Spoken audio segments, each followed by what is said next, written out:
Un mois est passé. Il fut rythmé entre les cours, les appels incessants de mon père et le travail. J'avoue que le travail me fatigue énormément parce qu'avec les révisions, c'est compliqué de tout gérer. Je dois me lever tôt ce matin car je dois rejoindre mon amie Johanna au salon Bubble Tea avant les cours. Nous ne sommes plus dans la même école. Aujourd'hui, c'est une journée importante. J'ai mes examens de premier semestre qui comptent pour mes résultats finaux, ce qui est très important car j'ai décidé de m'inscrire à la meilleure fac de littérature, Bridgester. Depuis petite, j'adore l'écriture et je doute que je pourrais devenir le meilleur écrivain de cette terre, mais j'ai décidé de devenir journaliste. En arrivant au Bubble Tea, je m'aperçois que Johanna n'est toujours pas arrivée. Alors je décide de commander mon Bubble Tea et de m'asseoir à une table.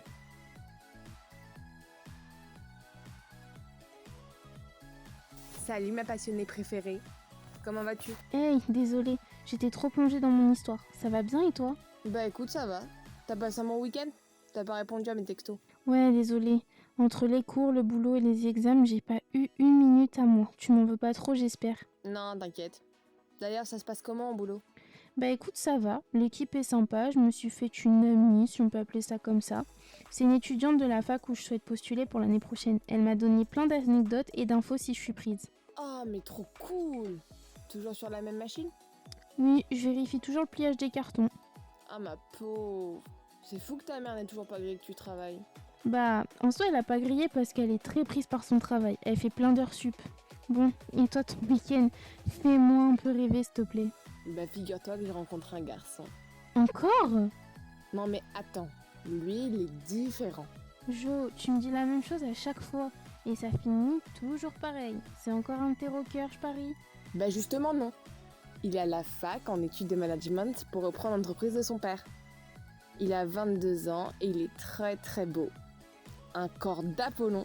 Waouh, effectivement, ça ne change pas des masses. Un fils à papa qui, dès qu'il aura repris l'entreprise, te jettera parce que tu n'es pas du même rang que... Oh t'abuses Jade. Je dis juste la vérité. Écoute, si ça se passe bien, tant mieux pour toi. Oh, il faut vraiment que j'y aille, meuf. Je suis complètement à la bourre. Ouais, comme par hasard.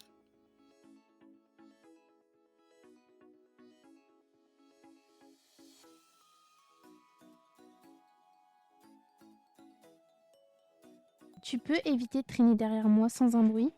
Et toi, tu peux éviter de traverser tout le lycée sans me dire bonjour quand tu passes à côté de moi? Bonjour Esteban. Bonjour, la plus belle, tu as passé un bon week-end? Je t'ai déjà dit d'arrêter de m'appeler comme ça. Oui, j'ai passé un bon week-end et toi? Pas top, tu n'as pas été avec moi, tu m'as manqué. Oh, tu vas t'en remettre? J'ai failli ne pas survivre, heureusement que tu répondais à mes SMS. Tu forces Esteban. Bon, comment va ta sœur? Elle va mieux, elle a réussi les examens pour entrer en deuxième année de médecine. Donc beaucoup moins stressée, puis plus de crise d'angoisse. On n'en parle pas. J'en fais au moins une par semaine depuis que mes parents ont divorcé. C'est puissant ces choses-là. Ça va toujours pas mieux par rapport à ça. Non, pas vraiment. Mais bon, qu'est-ce que tu veux y faire? J'ai un remède pour ça, tu sais comment ça s'appelle? Non, mais tu me fais peur quand t'as les yeux aussi pétillants avant de me sortir une dinguerie. Un câlin de ta personne préférée sur cette planète et futur petit copain. Oh non, Esteban! Voici Esteban, un garçon bien spécial mais que vous adorez tout au long de mon récit. Lui et moi sommes dans la même classe depuis que j'ai emménagé ici. Et le hasard des choses, enfin surtout la mutation de Johanna dans un autre lycée, nous a énormément rapprochés. Il me plaît, et ça depuis le premier jour où je l'ai vu, mais je ne lui dirai pas. La seule personne au courant de ce crush est Laura. Ah, maintenant vous aussi, mais gardez le secret. Esteban est le mec que toutes les filles veulent, sans parler du groupe de Pom Pom Girls qui sont devenus son fan club officiel. Surtout une en particulier, Tessa. Et quand on parle du loup... Salut Esteban! Tu m'as manqué ce week-end à la soirée de Claudia? Ah, il y a une soirée. Bah oui, genre tu n'étais pas au courant. Tu ne voulais pas me voir, c'est ça? Oui, ça doit être ça. Tu sais, j'ai le syndrome de Dory quand ça te concerne. Oh, tu es méchant avec moi Esteban. Tu sais que je voulais absolument te voir, moi. On se serait tellement amusés ensemble. Et j'aurais chopé un herpès. Mais merci, non merci. Bon allez, je dois y aller moi. Non, attends, Jade, je t'accompagne en cours. Oh non, t'es bien occupé. T'en fais pas pour moi. Oui, Laisse-la partir, elle est inutile de toute façon. Tessa est vraiment une pèse de première et je pèse mes mots. Son père est très fortuné, sa mère est décédée il y a longtemps, pauvre elle. Du coup, fille unique d'un papa riche et tout le temps absent, ça donne Tessa. Tu es sûr que ça va? Oui, t'inquiète pas. Tu sais, tu peux tout me dire. Est-ce que j'ai fait quelque chose de mal? Non, t'as rien fait de mal, c'est juste que j'aime pas ces filles, c'est tout. Oui, je sais, mais je serai toujours là pour te défendre, ma petite. Comme chaque jour de cours depuis qu'ils ont commencé, la journée se passe exactement de la même façon. Nous allons en classe avec Esteban, nous sommes toujours assis côte à côte, on rigole, on papote, mais attention, on travaille. Non, parce que n'oubliez pas que ma mère peut peut-être tomber sur ce bloc. Le midi, on mange ensemble sous les regards noirs et assassins des groupies. Et puis à 15h, les cours se terminent, je rentre chez moi et Esteban a son entraînement de foot.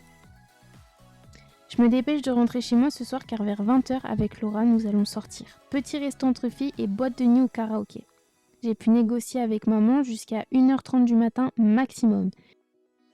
Laura m'attend dans le hall. Ma mère n'était pas à la maison ce soir. Elle faisait des heures supplémentaires à son travail. Eh bah dis donc, Jade, t'as mis la barre haute ce soir? T'as décidé de passer la majorité avant l'heure? Oh, t'abuses. Non, par contre, Laura, tu peux pas sortir comme ça, ma biche. Et pourquoi pas? Tu veux que je te rappelle le but de la soirée? Allez, viens, relooking express. Tu vas être une bombe atomique ce soir. Et voilà, ma Laura, une vraie petite merveille. Ouais, je me reconnais pas. Ça fait 2 ans que je me suis pas vue aussi maquillée. Et surtout apprêtée. T'es magnifique.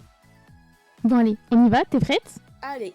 En sortant de l'immeuble, on croise Lucas, qui allait s'évanouir en voyant Laura. Laura lui lance un petit salut fébrile et Lucas ne sait qu'y répondre par un sourire. Ils sont trop kikinous ces deux-là. On arrive au restaurant, c'est un nouveau qui s'est ouvert à Newcrest. Une grande dame nous installe à notre table, puis après quelques minutes, la serveuse nous demande de passer commande. Bon alors ma Jade, quoi de neuf? J'ai pas beaucoup vu ce mois-ci. Oui, désolée ma Laura, j'ai eu le temps de rien. Les examens arrivent bientôt et entre les cours, le boulot... Ton père, ta belle-mère? Exactement, c'est pas une excuse, je sais, mais j'ai plus une minute à moi. Je suis désolée. T'inquiète, je t'en veux pas. Bon, dis-moi quoi de neuf alors? Bah rien d'extraordinaire, et toi? Ah, tu sais, la routine. Métro, boulot, dodo. Oh non, au secours! On dirait que t'as 50 ans quand tu dis ça.